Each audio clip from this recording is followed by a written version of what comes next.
What's up, guys? Midwest 2 over here back again. Make sure you guys check out my other channel at Midwest Patina Works on YouTube as well. We're trying to grow that channel.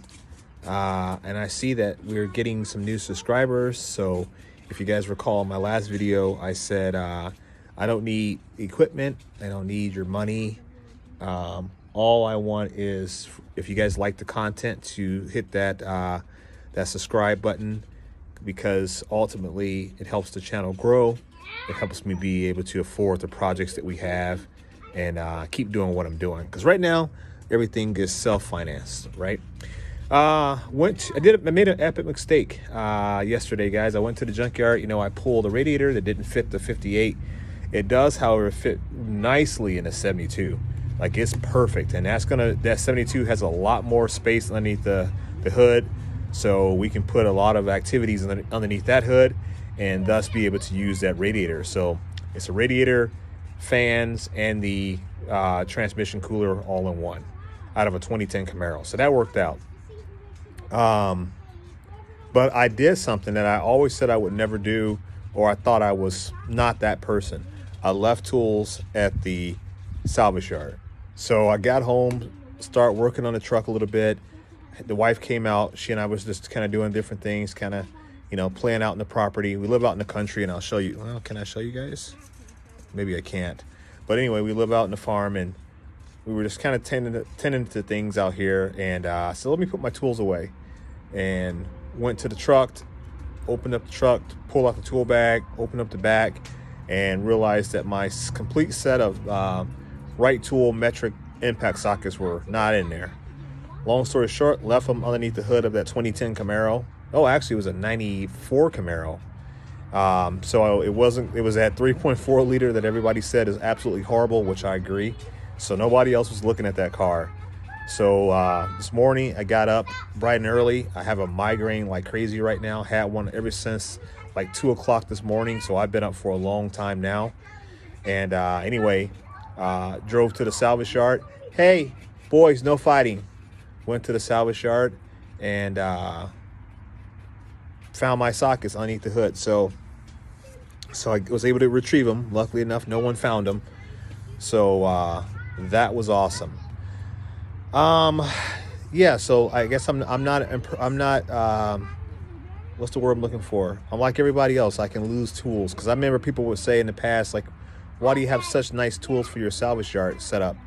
And I was like, oh, I'm never going to leave them. You know, I left them. So first time for everything, right? So today, when I was there, I only had like a half an hour because they were getting ready to close. I was able to grab a accelerator pedal. So, you know, GM is pretty simple. I wanted the mechanical accelerator, meaning that it would be the pedal plus the cable. I did not want to do drive-by-wire or acceleration by wire. I don't like those systems. I had a bad experience with one. And on this LT1, it's better to have a mechanical setup anyway.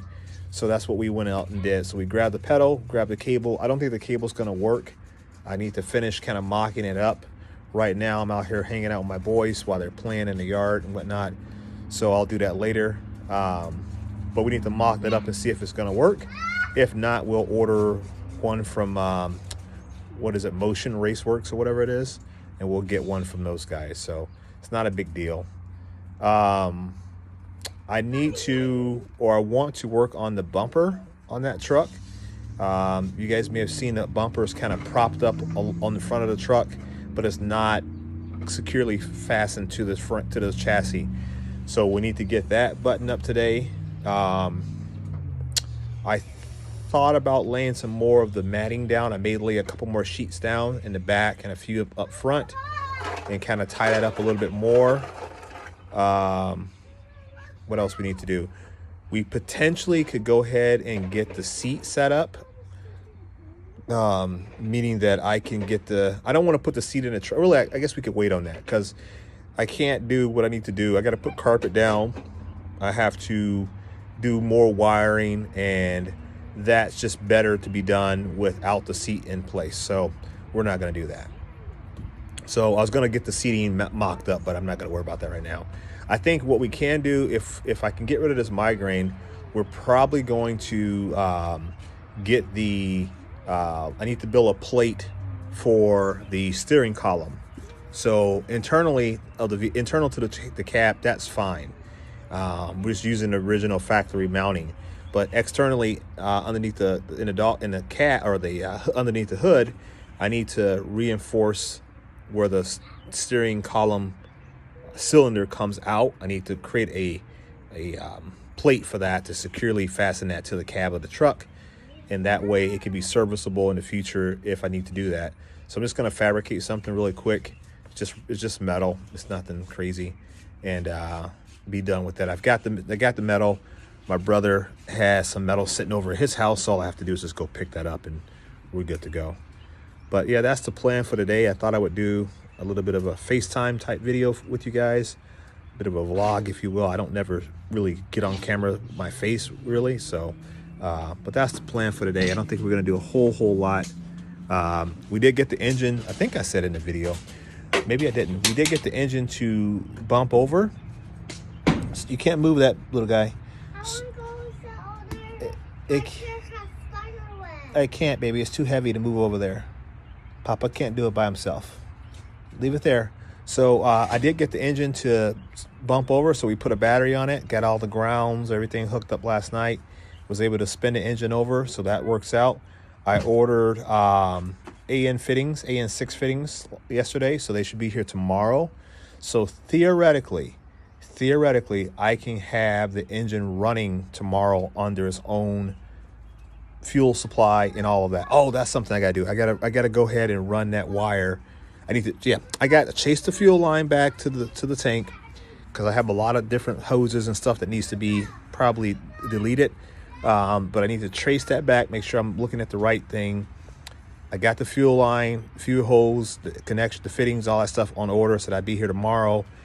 And then I need to run the power supply for the fuel tank, the wire from the engine to the back of the cab. So I need to do that today. That will happen today. So, but yeah, lots of little things to do. We'll probably do a video, some shop time video, and just kind of do an open camera setup, and I'll just kind of do work and talk to you guys while I'm working. And if you guys are not into this kind of stuff, let me know, because it's kind of hard. Like, I created the second channel to try to separate the tool stuff from the vehicle stuff, but I thought, in my mind, I thought some people would like, to see tools in action. But it seems as though the people who are into tools are really into tools, and they're not into cars. And the people that are into cars seem to be into tools a little bit, but more into cars. So it's kind of hard to figure that out, and I'm still trying to navigate that. But if you're not into it, let me know, and then we'll figure it out from there. Once I get a good idea of what the audience really wants, right? And we'll figure it out from that point. But to the next one, guys, that's what I'm working on today. So like I said, we'll do a shop time video in a few hours. I got the boys right now, and so I'm just out here hanging out with them. So yeah, we'll do a shop time video later on, and yeah, that's where we're at. All right, guys, catch you in the next one. Peace.